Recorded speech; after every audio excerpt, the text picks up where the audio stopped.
Los últimos días de Bizancio. El imperio bizantino, que en su día fue un estado poderoso, se había convertido en una sombra de lo que fue en el siglo XV. Solo quedaban recuerdos de la antigua grandeza de Roma, que Constantino el Grande había trasladado a una nueva ciudad a orillas del Bósforo. Las gigantescas murallas, las cúpulas de los templos, los palacios y los mercados de Constantinopla eran un recordatorio de 1000 años de historia, pero el imperio en sí se había convertido en un pequeño estado rodeado de enemigos. A mediados del siglo XV, el poder del emperador se extendía solo a la ciudad de Constantinopla, algunas fortalezas de los alrededores y algunas islas dispersas.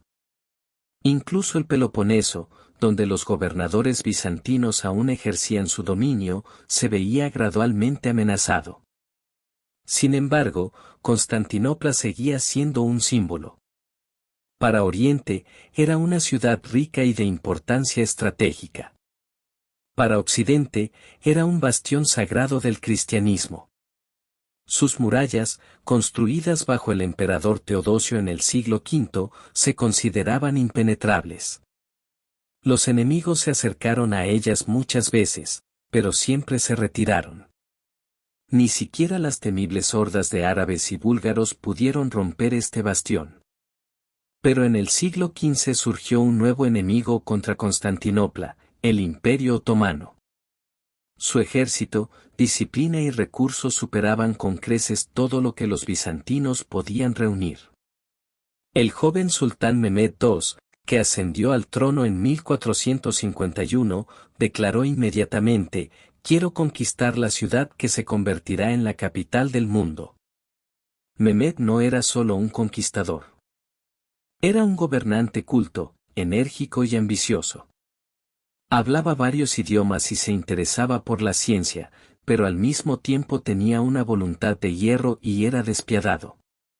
Desde niño le habían enseñado que el principal objetivo del sultán debía ser tomar Constantinopla.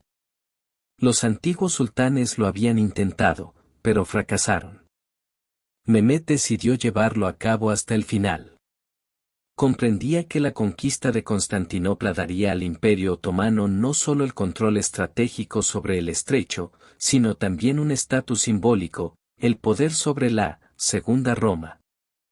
El emperador Constantino XI Paleólogo resultó ser el último gobernante de Bizancio. Su vida no fue fácil, creció en condiciones de declive y vio cómo el imperio perdía ciudades y tierras. Pero era firme y noble. Cuando el destino lo puso en el trono, comprendió que su reinado podría ser el último. El emperador trató de encontrar aliados. Recurrió al Papa, a los venecianos y a los genoveses. Pero Europa estaba preocupada por sus propias guerras. Francia e Inglaterra habían agotado sus fuerzas en la Guerra de los 100 años, Italia estaba fragmentada y los alemanes y húngaros temían a sus propios vecinos. La ayuda que prometieron resultó ser prácticamente nula. En 1452, estaba claro que el golpe decisivo estaba cerca. Mehmed comenzó los preparativos. A orillas del Bósforo, ordenó la construcción de la enorme fortaleza de Rumeli Hisar, justo enfrente de la antigua fortaleza bizantina. Ahora el estrecho estaba bloqueado. Cualquier barco que navegara hacia Constantinopla era blanco de los cañones turcos. Los habitantes de la ciudad observaban con alarma cómo el enemigo fortificaba su posición y erigía nuevas torres ante sus propios ojos. Pero no tenían poder para impedirlo. Las nuevas tecnologías cobraron especial importancia. El maestro húngaro Urban, que en su día había ofrecido sus servicios a los bizantinos, pero fue rechazado debido a la pobreza del tesoro, recurrió al sultán. Propuso crear cañones de un tamaño sin precedentes, capaces de destruir incluso las murallas más poderosas. Mehmed aceptó. Las obras comenzaron en Adrianópolis y pronto aparecieron las bombardas, con balas de cañón que pesaban cientos de kilogramos. Se necesitaban docenas de bueyes para transportarlas. En Constantinopla, comprendieron que nunca antes habían visto armas semejantes. Su creencia en la inexpugnabilidad de las murallas comenzó a resquebrajarse. En la primavera de 1453, el ejército otomano marchó sobre la ciudad. Los contemporáneos escribieron que eran entre 100.000 y 150.000 soldados, aunque los historiadores discuten las cifras. Pero incluso si el ejército era más pequeño, su poder era impresionante. Janitzares, infantería de élite, cipáis, caballería, artillería y un enorme tren de suministros. El sultán dirigió personalmente la campaña. En Constantinopla se les oponían unos 7.000 defensores. La mitad de ellos eran residentes de la ciudad, monjes y ciudadanos comunes. El resto eran aliados. El comandante genovés Giustiniani Longo desempeñó un papel especial. Llegó con un destacamento de soldados experimentados y se encargó de defender las secciones más peligrosas de la muralla. Su presencia inspiró esperanza, los soldados sabían que era experimentado y valiente. En abril, el ejército de Mehmed rodeó la ciudad. Comenzó el asedio, que se convirtió en el último acto del imperio milenario. Todos los días rugían los cañones. Las balas de cañón sacudían la tierra, se estrellaban contra la piedra y dejaban huecos. Los bizantinos se apresuraban a taparlos con sacos de tierra, troncos y cualquier otra cosa que pudieran encontrar. Por la noche, las mujeres y los niños transportaban piedras mientras los hombres montaban guardia con sus armas. Los turcos intentaron destruir las murallas con túneles. En respuesta, los defensores escuchaban el suelo, tratando de captar el sonido de los excavadores, y contraatacaban bajo tierra. Las batallas incluso se libraban en los túneles. Una enorme cadena bloqueaba la entrada a la bahía del Cuerno de Oro. Impedía el paso a los barcos turcos. Pero Mehmed encontró una solución, ordenó que los barcos fueran arrastrados por tierra. Los turcos construyeron una carretera con troncos untados con grasa a lo largo de las laderas de las colinas. Y, de la noche a la mañana, docenas de barcos acabaron en el Cuerno de Oro. Los habitantes de la ciudad se despertaron y vieron mástiles donde no deberían haber estado. La conmoción fue indescriptible. Sin embargo, Constantinopla seguía resistiendo. Se acercaba el mes de mayo y todos comprendían que la batalla decisiva estaba cerca.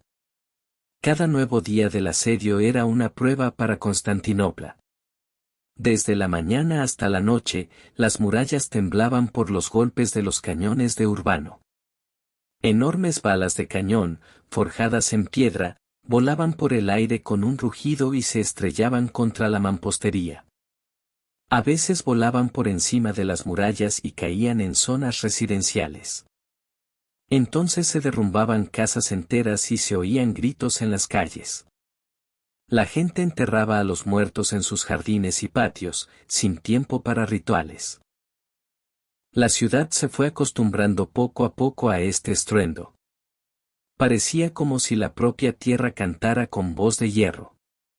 Pero cada noche, los soldados y los habitantes de la ciudad se levantaban para ir a las murallas. Las mujeres llevaban piedras, los adolescentes arrastraban sacos de tierra.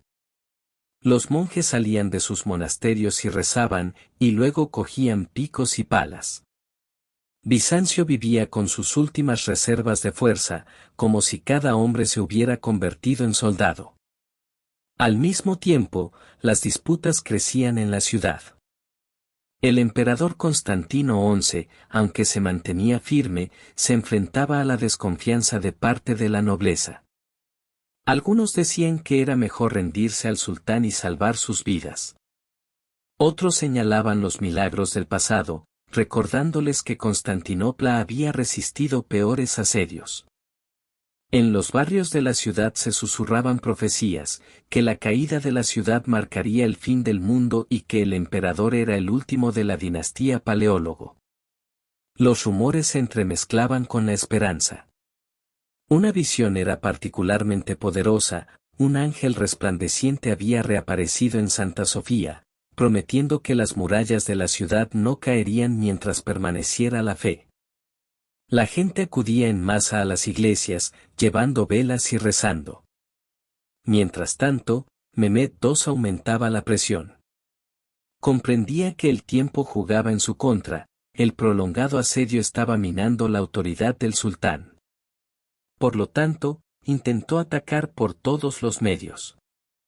Primero, los turcos recurrieron a la construcción de túneles. Los zapadores cavaron pasadizos bajo las murallas y colocaron mezclas explosivas, resina, azufre y yesca. Varias veces, el suelo bajo las murallas tembló por las explosiones y bloques de piedra salieron disparados de la mampostería. Pero los defensores encontraron los túneles, algunos oyeron ruidos bajo tierra, otros notaron espacios vacíos. Los bizantinos y genoveses irrumpieron en estos pasadizos y allí, en la oscuridad, comenzó un combate cuerpo a cuerpo a la luz de las antorchas. Guerreros turcos y bizantinos murieron bajo tierra, sepultándose unos a otros con tierra y piedras. Entonces, el sultán ordenó una maniobra de distracción naval. Sus barcos intentaron abrirse paso hacia la bahía, embistiendo la cadena. Pero las llamas de los bizantinos, restos del famoso fuego griego, los obligaron a retirarse.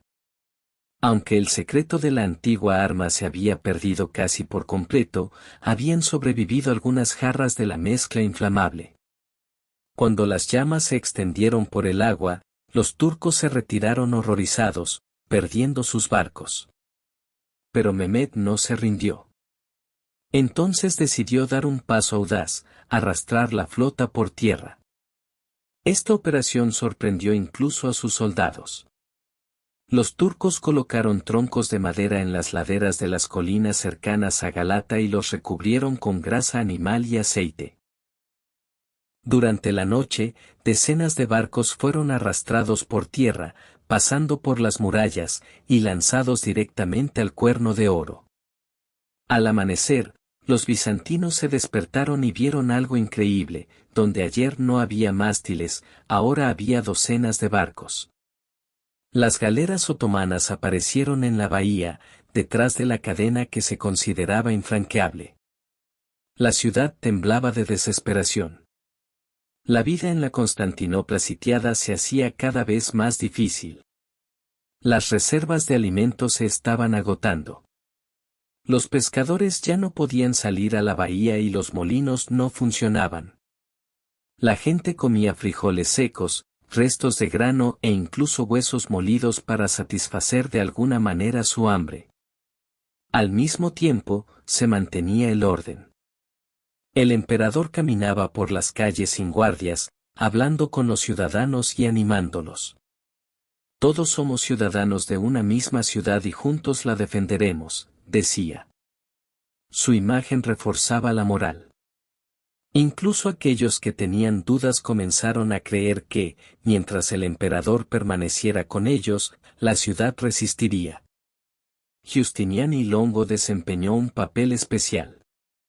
El comandante genovés no solo dirigía las tropas, sino que también salía a las murallas bajo el fuego de las balas de cañón y las flechas.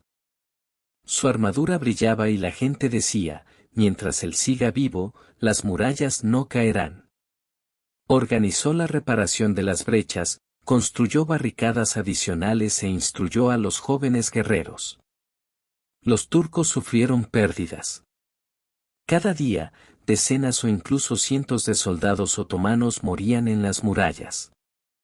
Pero eran demasiados y sus filas se reponían rápidamente. Para los bizantinos, sin embargo, cada pérdida era irreparable. El sultán comprendió que el asedio no podía prolongarse. Reforzó la artillería y ordenó que disparara sin interrupción. El rugido de los cañones no cesaba ni de día ni de noche. Las balas de cañón de piedra demolían torres y destruían barrios. La ciudad se estaba convirtiendo en ruinas. Y, sin embargo, las murallas seguían en pie. A finales de mayo, estaba claro que el momento decisivo se acercaba. Los bizantinos esperaban un asalto general. La gente se preparó lo mejor que pudo, se celebraban servicios religiosos continuamente en las iglesias, los monjes y las mujeres tejían vendajes para los soldados y los niños llevaban agua y piedras a las murallas. Parecía como si toda la ciudad se hubiera convertido en un enorme campamento. La esperanza de un milagro no se desvaneció. La gente decía que Europa enviaría ayuda después de todo, que la flota veneciana o genovesa estaba a punto de aparecer en el horizonte. Cada día, los habitantes escudriñaban el mar en busca de velas. Pero el mar permanecía vacío. Mientras tanto, Mehmed preparaba un ataque decisivo. Ordenó a todos los comandantes que se reunieran y anunció: la ciudad caerá, y quien la conquiste primero recibirá la gloria eterna. El ejército otomano se preparaba para el golpe final. 28 de mayo de 1453. Un silencio inquietante reinaba en la ciudad. Tras semanas de continuos combates, bombardeos y ataques, los soldados y los residentes se dieron cuenta de que la batalla decisiva era inevitable. Los rumores de un asalto inminente se extendieron rápidamente. La gente acudió en masa a las iglesias. Esa noche se celebró la última liturgia en Santa Sofía. El enorme templo, donde se había coronado a los emperadores durante siglos, estaba abarrotado. Todos se reunieron allí, nobles, simples artesanos, mujeres con niños, monjes, soldados.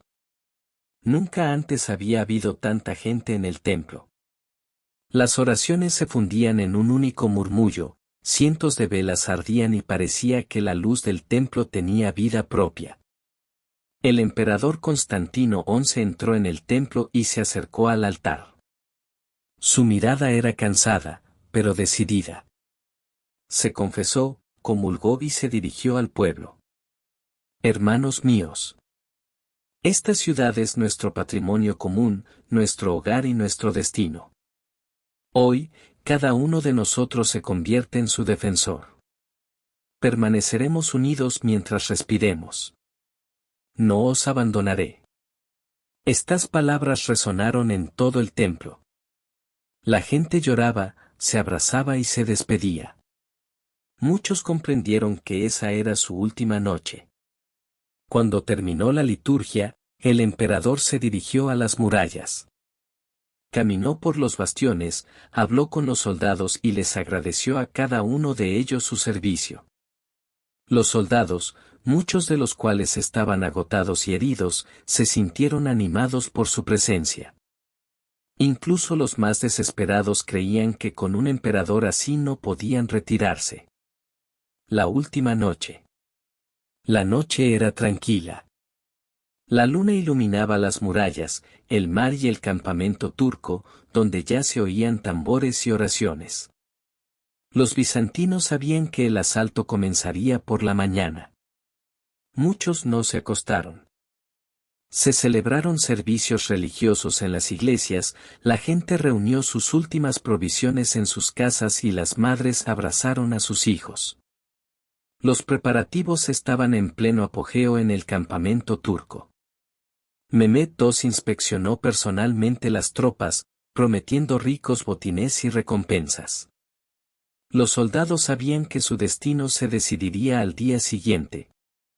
El asalto general. Al amanecer del 29 de mayo, el ejército turco avanzó hacia las murallas. Primero, multitudes de mercenarios y aliados entraron en combate, fueron lanzados primero para desgastar a los defensores. Los bizantinos y genoveses se defendieron ferozmente, flechas, lanzas, piedras, alquitrán hirviendo, todo volaba desde las murallas. La primera oleada fue repelida. Pero le siguieron otras nuevas. Ahora avanzaba la infantería turca regular. Las balas de cañón impactaban contra las murallas, creando brechas. Donde caían las piedras, los bizantinos levantaban barricadas de madera, tierra y cadáveres. La batalla se volvió continua. Finalmente, los jenízaros, la élite del sultán, entraron en la refriega. Su formación era compacta y disciplinada. Al son de los tambores y los gritos de oración, avanzaron hacia las brechas. Justinian Longo se encontraba en la principal posición defensiva. El comandante genovés defendió con increíble fortaleza. Pero en el fragor de la batalla, resultó gravemente herido, según algunas versiones, por una bala de cañón, según otras, por una flecha en el pecho. Fue retirado del campo de batalla. Los soldados bizantinos, al ver a su líder abandonar las murallas, se sintieron desesperados. Su espíritu de lucha comenzó a decaer. El emperador Constantino XI se encontró en medio de la batalla. Se quitó sus ropas púrpuras para no destacar y se lanzó al ataque con una espada en las manos. Fue visto por última vez en las puertas de San Romano. Allí luchó codo con sus hombres hasta que las tropas turcas rompieron la brecha. Su grito, "La ciudad ha caído, pero yo sigo vivo", permanece en la memoria. Después de eso, fue visto en la batalla final, rodeado de enemigos. El cuerpo del emperador nunca fue encontrado, solo más tarde los turcos afirmaron haberlo encontrado entre los muchos caídos. La caída. Pronto las murallas fueron finalmente derribadas. Los jenízaros irrumpieron en la ciudad. Primero capturaron las puertas, luego las abrieron y decenas de miles de soldados entraron en masa. Comenzó una masacre en las calles. Los soldados mataron, saquearon y tomaron prisioneros. Los habitantes de la ciudad huyeron a los templos, con la esperanza de encontrar protección allí. Miles de personas llenaron Santa Sofía. Pero cuando los jenízaros irrumpieron en el templo, se perdió toda esperanza. La gente fue llevada a la esclavitud, los objetos sagrados fueron saqueados y el altar fue profanado. Al mediodía, la resistencia se había quebrado. Las banderas verdes del sultán ondeaban sobre la ciudad. Constantinopla había caído. El triunfo de Mehmed. Mehmed II entró en la ciudad a caballo. Ordenó que se pusiera fin a la matanza y al saqueo, aunque la destrucción ya era enorme. Al acercarse a Santa Sofía, subió al púlpito y rezó una oración. No hay más Dios que Alá, y Mahoma es su profeta. Así, la iglesia principal de Bizancio se convirtió en mezquita. El sultán ordenó que se enterrara a los caídos y se conservaran las murallas.